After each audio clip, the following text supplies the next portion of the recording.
Bismillahirrahmanirrahim dan Assalamualaikum kepada Dr. Syadli serta rakan-rakan sekalian. Kami dari Kumpulan 2 ingin membentangkan topik 2 yang bertajuk konsep etika serta peradaban. Sebelum kita mulakan, izinkan saya untuk memberi sedikit pengenalan bagi topik kita pada hari ini. Etika dan peradaban adalah dua konsep umum sejagat yang dipilih untuk difahami dalam kursus ini. Kedua konsep ini penting untuk memahami dan menghayati sesebuah masyarakat. Sebagai permulaan kepada kursus ini adalah sesuai dibincangkan kedua-dua konsep ini satu persatu masing-masing dengan tersendiri dan kemudiannya melihat kaitannya dalam konteks susun masa pra-kolonial, kolonial serta pasca kolonial. Dengan itu, mari kita mulakan dengan sejarah pemikiran Eropah daripada zaman sebelum, semasa dan selepas Enlightenment. Bermulanya dari Eropah di mana mereka mengokong kebebasan untuk berfikir, iaitu perkembangan pemikiran sosial, Aristotle, Plato serta Socrates. Zaman yang kedua ialah zaman Enlightenment di mana masyarakat bebas dari cengkaman gereja, misah antara agama daripada politik. Yang ketiga ialah Revolusi Perancis di mana sistem peraja digantikan dengan republik, liberty, equality, fraternity dan nation. Yang keempat ialah Revolusi Industri, iaitu individualism, hak asasi, demokrasi, scientific, inquiry dan pembangunan, iaitu rasional, legal dan institutional. Yang kelima ialah komunikasi dan pengangkutan. Yang keenam, perdagangan sedunia, iaitu bermula menjual barang dagangan ke kapitalis sedunia dan secara globalisasi. Yang terakhir sekali ialah dunia digital dan IR 5.0. Pada abad yang ke-18, iaitu industri 1.0, punca bahan api iaitu arang batu yang diperlukan pada zaman dahulu untuk menghasilkan wap bagi menghasilkan pelbagai alatan mekanikal pada masa itu. Yang seterusnya ialah pada abad ke-19, industri 2.0, berlakunya pengeluaran besar secara besar-besaran yang memerlukan kerja dan tenaga elektrik yang banyak. Yang ketiga ialah abad ke-20 iaitu industri 3.0, di mana pengeluaran automatik menggunakan elektronik serta IT diperlukan pada zaman itu. Yang pada zaman sekarang ialah industri 4.0 di mana pengeluaran pintar digabungkan dengan teknologi awan iaitu IoT dan data besar.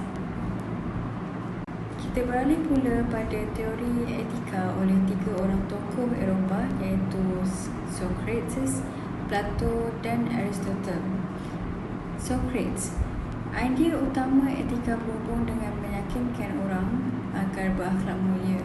Kebahagiaan mustahil diperolehi tanpa memiliki kebaikan moral dan tindakan yang tidak beretika akan mengganggu orang lain serta dianggap lemah dan mempunyai psikologi yang tidak sihat. Yang kedua ialah Plato, di mana Plato mengkaji hubungan etika dan personaliti manusia. Kebaikan moral adalah satu imbangan dan harmoni di kalangan perbezaan yang wujud dalam roh kita. Kebaikan moral adalah satu keperluan terhadap kesihatan roh tetapi sukar untuk kita capai. Kebaikan moral berada di bahagian dalaman intelektual.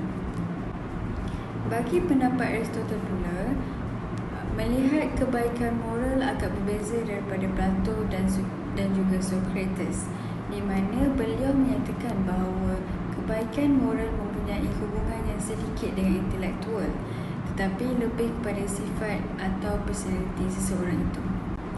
Ada tiga etika umum yang perlu kita ketahui iaitu deskriptif, di mana etika deskriptif ini merupakan suatu disiplin yang membicarakan tentang sejarah sistem moral. Yang kedua ialah normatif. Etika normatif ini merujuk kepada panduan dan peraturan yang berkaitan dengan tingkah laku yang baik dan jahat. Yang ketiga ialah analitik atau Metaetika adalah hasil daripada etika deskriptif dan normatif, iaitu menyenaraikan ciri-ciri serta istilah yang berkaitan dengan tindakan bermoral ataupun sebaliknya, seperti kebaikan ataupun kejahatan, tanggungjawab dan juga kewajipan. Mari kita lihat satu persatu etika umum ini dengan secara mendalam, dan kita mulakan dengan deskriptif. Etika deskriptif merupakan satu disiplin yang membicarakan tentang sejarah sistem moral. Apakah itu etika deskriptif? Etika deskriptif ini memberitahu bagaimana ahli masyarakat harus bertingkah laku, apakah peraturan yang digunakan dan diambil dalam sesebuah masyarakat dan sebagainya. Etika deskriptif ini menyedarkan bahawa terdapat berbagai sistem moral yang bersifat relatif di muka bumi ini, iaitu etika Kristian, Buddha, Islam, Yahudi, Hindu dan sebagainya, menyentuhkan bentuk dan karakter sesuatu sistem moral yang ada tanpa membuat penilaian, pengadilan dan keputusan terhadap sistem tersebut. Yang kedua ialah normatif. Etika normatif merujuk kepada panduan dan peraturan yang berkaitan dengan tingkah laku yang baik dan yang jahat. Ia juga menjurus kepada kenyataan yang memberitahu apa yang mesti dilakukan dan apa yang betul. Ianya menilai, mengkritik dan membuat keputusan terhadap sistem moral yang ada di samping menerangkan sesuatu undang-undang moral yang dianggap terbaik, bukan undang-undang moral yang dianggap terbaik. Etika normatif mengemukakan sistem moral yang piawai berpandu dengan sistem sedia ada. Etika normatif menyedarkan kita bahawa tidak semua nilai moral berubah mengikut perubahan masa, tetapi ada yang terus kekal dipelihara meskipun budaya mengalami perubahan. Inilah yang dikatakan sebagai nilai mutlak dan biasanya berkait rapat dengan agama masing-masing. Yang terakhir sekali ialah analisis. Dalam etika analisis, kesimpulan yang lebih luas diambil daripada sifat moral yang sangat penting adalah relatif. Kedudukan ini berpendapat bahawa tidak ada taraf moral yang bebas daripada kumpulan sosial kita, dan oleh itu, apa yang ditentukan oleh kumpulan sosial adalah betul dan apa sahaja yang diputuskan salah adalah salah. Seterusnya, mari kita lihat pada teori dan aliran pemikiran yang mempunyai 8 jenis. Yang pertama ialah teologi. Teori ini melihat kebaikan dan keburukan sesuatu tindakan. Sesuatu perbuatan itu tidak diketahui sama ada baik ataupun buruk, sehinggalah kita melihat pada kesannya. Yang kedua ialah deontologi. Teori deontologi ini berasaskan kepada prinsip asas, iaitu kewajiban manusia. Teori ini berasal daripada perkataan Grek deon, iaitu duty, yang merujuk kepada kewajiban individu. Yang ketiga ialah penilaian terhadap sesuatu etika berdasarkan kepada penilaian diri sendiri. Individu berhak meletakkan nilai sama ada baik ataupun sebaliknya. Perasaan peribadi terlibat dalam menilai dan menentukan baik buruk sesuatu tindakan. Seterusnya ialah objektif. Kod moral adalah bebas dari kepentingan individu. Baik dan buruk tidak bersandar kepada sikap individu tetapi wujud dengan sendirinya.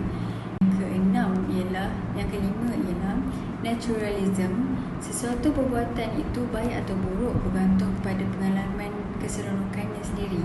Baik perlu dijelaskan dalam bentuk kualiti fakta alam seperti memenuhi keperluan manusia, memandangkan kebahagiaan, kenikmatan dan sebagainya kepada manusia. Seterusnya ialah non-naturalisme. Moral adalah sesuatu yang unik dan tidak boleh dikelaskan. Sesuatu perlakuan itu baik kerana ianya semestinya baik. Relativisme. Sesuatu yang dianggap baik oleh satu masyarakat tidak mungkin dianggap sedemikian oleh masyarakat yang lain. Masyarakat yang berlainan memberikan nilai moral yang berbeza bagi tingkah laku yang serupa. Yang terakhir sekali ialah absolutism. Prinsip moral berbeza dari satu budaya dengan budaya yang lain. prinsip asas sejagat adalah sama. Misalnya, semua masyarakat meletakkan nilai yang tinggi kepada kebaikan.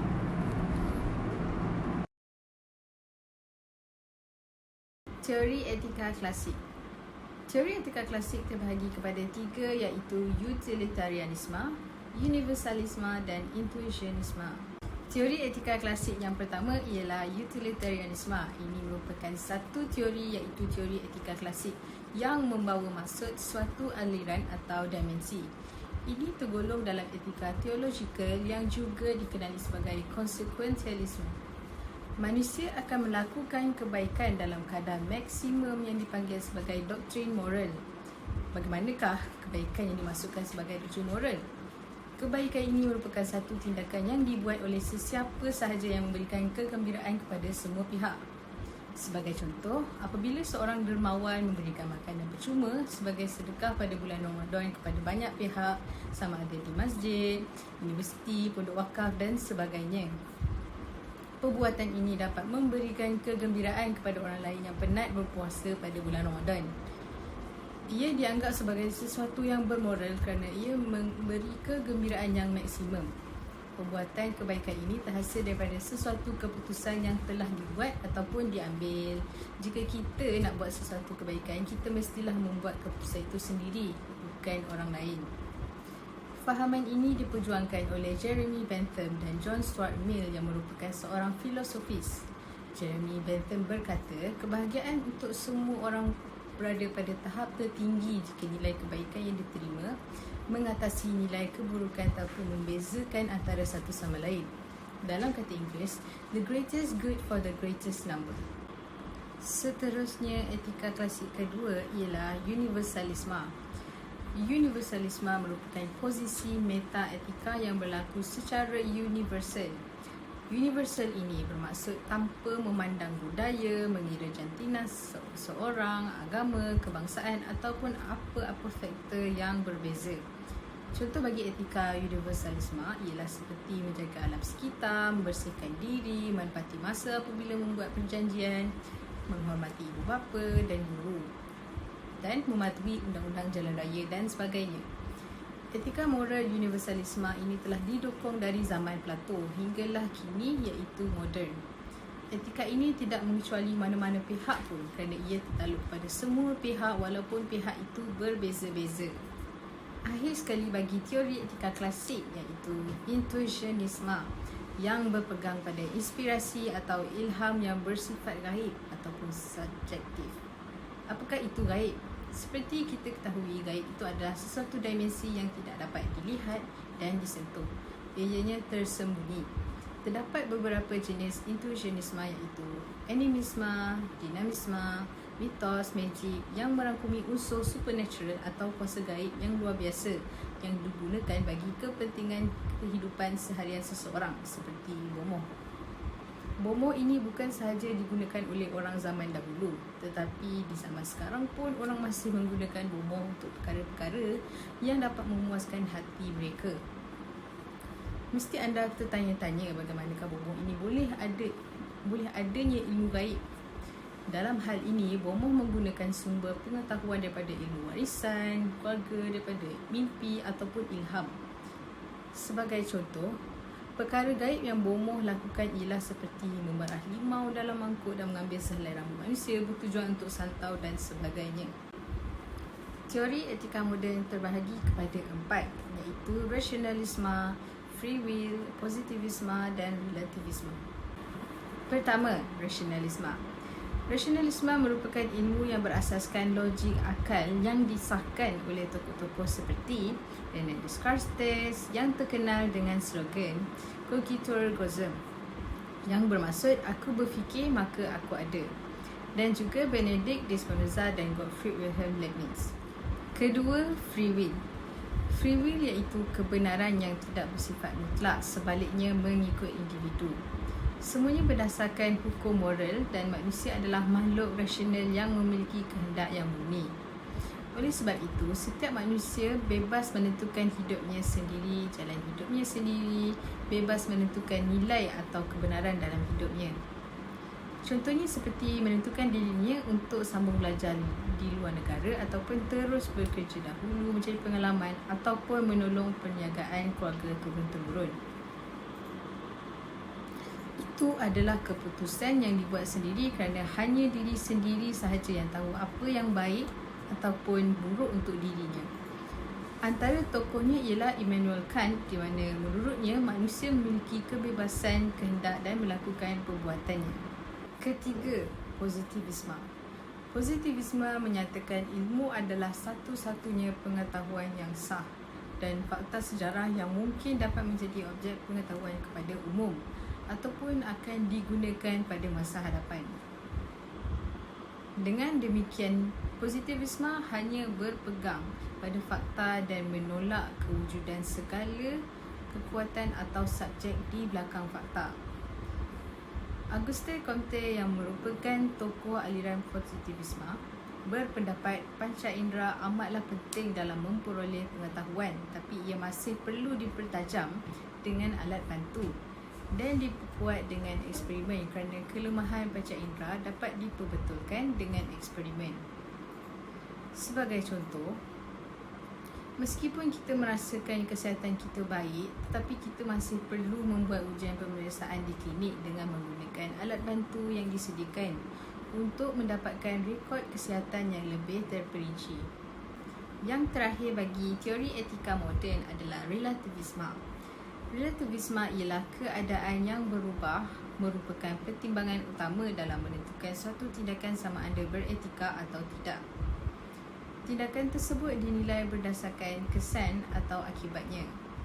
Ia perlu dilihat daripada beberapa perspektif, juga wujudnya pertentangan budaya dan pendapat antara individu. Yang pertama, tiada nilai moral yang benar atau salah secara universal ataupun mutlak apabila wujud perbezaan budaya dan amalan antara individu terhadap sesuatu tindakan. Yang kedua, kepelbagaian nilai budaya dan persekitaran memberikan penilaian yang berbeza terhadap tindakan individu, sama ada bermoral atau sebaliknya. Dan yang ketiga, tiadanya skala penilaian mutlak dalam menilai suatu perbuatan itu sama ada beretika atau sebaliknya. Baiklah, mari masuk kepada konsep akhlak. Akhlak ini secara umumnya merupakan komponen penting dalam Islam selepas akidah dan juga syariat. Okey, secara dasarnya insan yang terbaik adalah yang paling terbaik akhlaknya. Di sini kita dapat lihat petikan ayat yang memberi makna dari Abdullah bin Amr berkata, Rasulullah SAW bersabda, sebaik-baik orang di antara kalian adalah orang yang paling baik akhlaknya di antara kalian. Hadis riwayat Tirmizi. Baiklah, akhlak ini terbahagi kepada dua, iaitu akhlak dari segi bahasa dan juga dari segi istilah. Okey, dari sudut bahasa, akhlak ini berasal daripada perkataan al-ahlku, iaitu kata jamak daripada perkataan al-khuluqu, iaitu bererti tabiat, kelakuan, perangai, tingkah laku, maruah, adat kebiasaan, dan ia juga bererti agama itu sendiri. Okey, dalam Al-Quran mengatakan perkataan al-huk ini hanya terdapat pada dua tempat sahaja. Antaranya ialah dan bahawa sesungguhnya engkau Muhammad mempunyai akhlak yang amat mulia dari dalam surah Al-Qalam ayat ke-4. Selain itu, di dalam Al-Quran juga terdapat 52 perkataan al-halqu yang merujuk kepada kejadian manusia, alam sejagat dan lain-lain kejadian. Terdapat juga di dalam Al-Quran surah Al-Imran ayat ke-190 mengatakan, firman Allah Subhanahu Wa Taala yang bermaksud, sesungguhnya dalam penciptaan langit dan bumi dan silih penggantian malam dan siang terdapat tanda bagi orang yang berakal. seterusnya pada bahagian tokoh. Okey, Imam Ghazali radhiyallahu mengatakan akhlak ialah satu sifat yang tertanam di dalam jiwa yang menampilkan perbuatan dengan senang tanpa memerlukan pemikiran dan penelitian. Apabila perbuatan yang terkeluar itu baik dan terpuji, perbuatan itu dinamakan akhlak yang mulia. Sebaliknya, apabila terkeluar perbuatan yang buruk, ia dinamakan akhlak yang buruk. Baiklah, seterusnya mari kita masuk pula kepada definisi akhlak dari sudut istilah. Menurut Syekh Muhammad Al-Jawi, di dalam kitabnya Muraqiul Ubudiyah, akhlak adalah keadaan di dalam jiwa seseorang yang mendorong perlakuan tanpa melalui pemikiran dan pertimbangan. Di dalam kitab yang lain menjelaskan juga bahawasanya akhlak menurut istilah yang diungkapkan oleh para ulama ialah gambaran batin seseorang manusia, kerana pada dasarnya sebenarnya manusia ini terdapat dua gambaran, iaitu gambaran zahir dan juga batin. Okey, mari kita lihat dahulu gambaran dari segi zahir. Gambaran zahir iaitu bentuk penciptaan yang telah Allah Subhanahu Wa Taala ciptakan, yakni tubuh dan anggota badan. Dan yang dikatakan gambaran zahir itu ialah di antaranya yang ada yang indah, ada yang cantik, ada yang huduh, ada yang buruk, ada baik dan buruknya, dan ada pula yang berada pada pertengahan kedua-duanya atau dimaksudkan biasa-biasa sahaja. Okey, baiklah, pada gambaran batin, iaitu dari dalaman, merupakan sesuatu yang melekat kukuh pada jiwa, yang keluar daripadanya perbuatan-perbuatan yang baik dan terpuji maupun yang buruk dan terkeji, yang dapat dilakukan tanpa menggunakan otak dan juga berfikir. Okey, dalam konsep akhlak ini terdapat beberapa yang perlu kita tahu. Antaranya kepentingan akhlak di dalam Islam, skop akhlak ini dari sudut mana dan apa, serta matlamat akhlak Islamiah, serta juga kedudukan akhlak Islamiah dan juga tidak ketinggalan ciri-ciri akhlak Islamiah. Baik, mari kita fokus dahulu pada kepentingan akhlak. Terdapat 5 kepentingan yang dapat kita rangkumi. Antaranya ialah yang pertama, akhlak ini sebenarnya dia mencorakkan sesuatu, baik akhlaknya, baiklah pandangan pada seseorang itu atau sesuatu itu. Yang kedua, sikap dan akhlaknya akan mempengaruhi pertimbangan seseorang terhadap seseorang. Yang ketiga, akhlak inilah yang mencerminkan keimanan seseorang individu tersebut. Dan yang keempat, akhlak adalah sebagai simbol sesebuah tamadun. Dan akhir sekali, akhlak merupakan tonggak permulaan kepada perubahan. Mari kita teruskan lagi dengan apakah matlamat akhlak secara Islamiah. Terdapat 4 Yang pertama adalah mensucikan jiwa. Dan yang kedua adalah berkelakuan baik. Seterusnya, akhlak ini ia untuk menguatkan lagi tauhid individu Muslim tersebut. Dan akhir sekali, dengan adanya akhlak yang baik, ia mampu menjauhkan diri kita daripada perkara yang menyesatkan dan juga perkara-perkara yang memberi kemungkaran kepada diri kita sendiri. Okey, dan seterusnya, apakah kedudukan akhlak Islamiah ini? Kedudukan akhlak yang pertama adalah penyebab diutusnya Rasul. Kedua, penyebab dimasukkan ke dalam syurga. Ketiga, Nabi SAW digelar husnul khuluq. Keempat pula, ia merupakan salah satu asas dalam agama Islam. akhir sekali ia di antara perkara yang paling disukai oleh Rasulullah sallallahu alaihi wasallam. Akhir sekali, perkara yang kita boleh lihat dalam konsep akhlak adalah ciri-ciri akhlak Islamiah. Baiklah, terdapat lima ciri akhlak Islamiah. Yang pertama, ia bersifat mutlak dan menyeluruh. Kedua, bersifat sederhana dan seimbang. Ketiga, lengkap dan sempurna dalam melaksanakan tuntutan agama dan lain-lain. Keempat, ia secara menyeluruh merupakan sama ada dari segi suruhan ataupun larangan. Yang terakhir, ia baik dalam melaksanakan sesuatu perbuatan.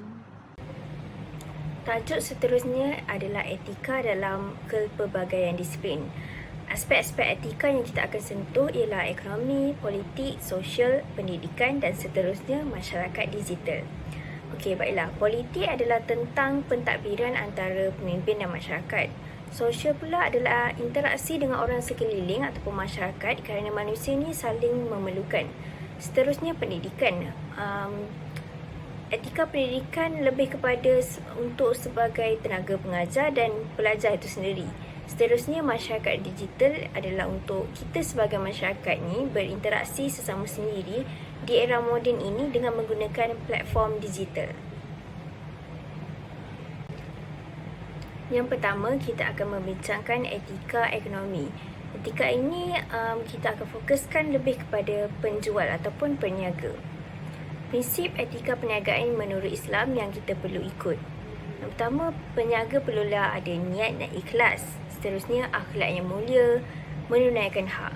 Menunaikan hak adalah ada tiga aspek dalam hak kepada majikan, hak kepada pekerja dan hak kepada pelanggan.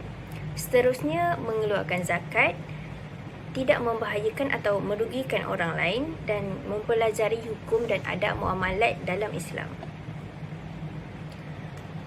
Seterusnya, amalan etika perniagaan yang perlu dipatuhi.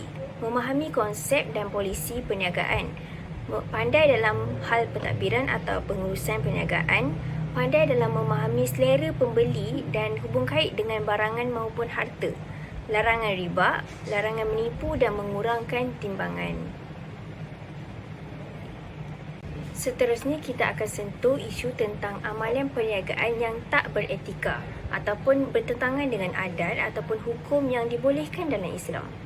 Yang pertama, promosi jualan murah secara palsu, pencemaran dan pemusnahan alam sekitar akibat pengeluaran barang industri, penipuan mutu barangan, penipuan dalam alat timbangan dan sukatan, pemalsuan maklumat dalam pengiklanan, kegiatan perniagaan haram tanpa permit, penyelewangan melalui jualan langsung, penyelewangan tanda harga barangan, menyorok barangan bagi tujuan kenaikan harga, pengedaran barangan palsu, penyelewangan dalam sewa beli, pengedaran dalam karya-karya cetak rompak, pembelian oleh jabatan kerajaan yang tidak mengikut peraturan.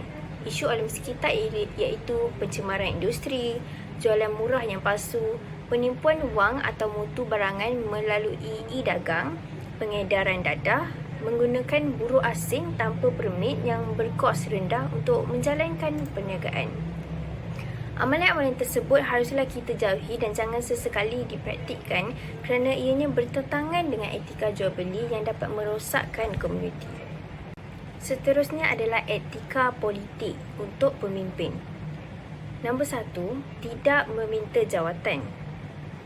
Jawatan haruslah diberikan kepada pemimpin yang layak untuk menerimanya. Kedua, beri tugas kepada yang layak. Ketiga, tidak menzalimi rakyat. Keempat, adil dalam menjalani tugas dan hukum. Dan ketiga, terakhir sekali, integriti yang tinggi. Menjadi pemimpin haruslah berintegriti tinggi supaya dapat melaksanakan tugas memimpin dengan sebaik mungkin, termasuklah komited dan jujur. Seterusnya, etika politik untuk rakyat pula. Nombor 1 ialah taat selagi mengikuti syarak. Kita perlulah taat dengan undang-undang negara dan pemimpin selagi ianya mengikuti syarak. Yang kedua, tegur pemimpin jika salah. Tak semuanya keputusan dibuat oleh pemimpin adalah betul. Jadi, kita sebagai rakyat perlulah menjalankan tugas kita untuk menegur. Yang ketiga, menghargai sumbangan pemimpin. Dan yang keempat, tunjuk semangat perpaduan. Dan yang kelima, cintakan negara sama seperti dalam rukun negara. Seterusnya adalah etika sosial. Etika sosial adalah keteraturan hidup yang dijalankan oleh seseorang ataupun kelompok yang terkait dengan kehidupan sehariannya seperti pergaulan dalam lingkungan sosial di sekolah, masyarakat ataupun keluarga sehingga menjadikan hubungan sosial tersebut sesuai dengan visi dan misi yang diharapkan. Kita berinteraksi dalam society dalam kehidupan seharian contohnya sebagai seorang pelajar, seorang ibu bapa, seorang rakan, seorang pekerja dan banyak lagi. Etika ini adalah penting kerana kita sebagai manusia hidup saling memerlukan antara satu sama lain. Seterusnya, tujuan etika sosial. Mengapakah kita perlu beretika dalam sosial? Yang pertama sekali, untuk mendapatkan konsep yang sama mengenai penilaian baik ataupun buruk yang perilaku ataupun tindakan manusia dalam ruang dan waktu tertentu. Nombor dua, mengarahkan perkembangan masyarakat ke arah suasana yang harmoni, sopan, teratur, damai dan sejahtera. Yang ketiga, mengajak orang ramai supaya bersikap kritis dan lebih rasional dalam mengambil keputusan secara autonomi. Yang keempat, etika merupakan unsur yang memberikan perubahan pada kehidupan manusia. Yang kelima, untuk memiliki sikap yang lebih bertanggungjawab terhadap hidup kita. Yang keenam, mendidik masyarakat untuk menjadi lebih baik. Yang ketujuh, jika sesuatu nilai-nilai ataupun norma kehidupan yang baru ingin dipraktikkan, pastikan norma tersebut tidak bercanggah dengan adab ataupun tata susila masyarakat. Yang keempat, etika memberikan panduan kepada manusia untuk mengambil sikap rasional terhadap semua norma. Yang kesembilan, etika menjadikan alat pemikiran yang rasional dan bertanggungjawab bagi seseorang itu dan dari siapa sahaja yang tidak mahu dibawa arus norma-norma baharu. Seterusnya, etika pendidikan. Etika dalam dunia pendidikan sangat luas untuk dibincangkan. Oleh itu, kita akan ambil etika daripada Kementerian Pelajaran Malaysia yang harus difahami dan dihayati dan dilaksanakan berdasarkan prinsip-prinsip berikut. Prinsip-prinsipnya ialah nombor 1, niat yang betul. Kedua, perlakuan yang baik. Ketiga, penggerak ke arah kebaikan. Keempat, memperkotakan apa yang dikata. Kelima, berdisiplin dan beradab. Seterusnya, nilai akhlak yang perlu kita terap adalah amanah, benar, bijaksana, dedikasi, bersyukur, ikhlas dan penyayang. Etika-etika tersebut bukan sahaja untuk tenaga pengajar, malah untuk para pelajar juga. Seterusnya, mari kita masuk kepada masyarakat digital. Masyarakat digital secara globalisasi mempunyai 5 perkara secara dasarnya. Yang pertama ialah peradaban globalisasi membawa pengaruh yang besar dalam pelbagai aspek kehidupan, melintasi bidang politik, ekonomi, sosial, budaya, termasuklah perkembangan bidang ilmu dan juga pemikiran. Okey, yang kedua adalah era dunia tanpa sempadan. Okey, ini telah memungkinkan berlaku interaksi dan jaringan peradaban merentasi benua dan sempadan negara. Seterusnya, pemodenan dalam pelbagai bidang kehidupan. Yang keempat, perkembangan teknologi maklumat dan informasi internet seperti komputer, smartphone dan lain-lain. Seterusnya, yang kelima adalah perkembangan peradaban global ini turut menjadi penyumbang kepada pembentukan peradaban majmuk di Malaysia. Dan akhir sekali, penggunaan media sosial yang berleluasa seperti Facebook, WhatsApp, Instagram, Twitter, Telegram dan lain-lain. Dalam etika digital, ia mempunyai banyak perkara. Antaranya ialah dengan menjaga akhlak di hadapan khalayak ramai ataupun di mana sahaja kita berada.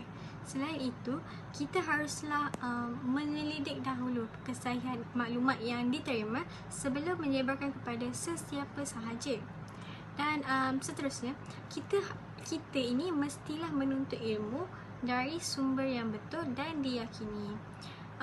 saya itu tidaklah berkata buruk ataupun mengumpat sesama rakan maupun sanak saudara, dan tidak bersangka buruk. Dan ada banyak lagi sebenarnya etika-etika yang harus kita ketahui untuk menjaga akhlak kita sebagai seorang Muslim yang baik.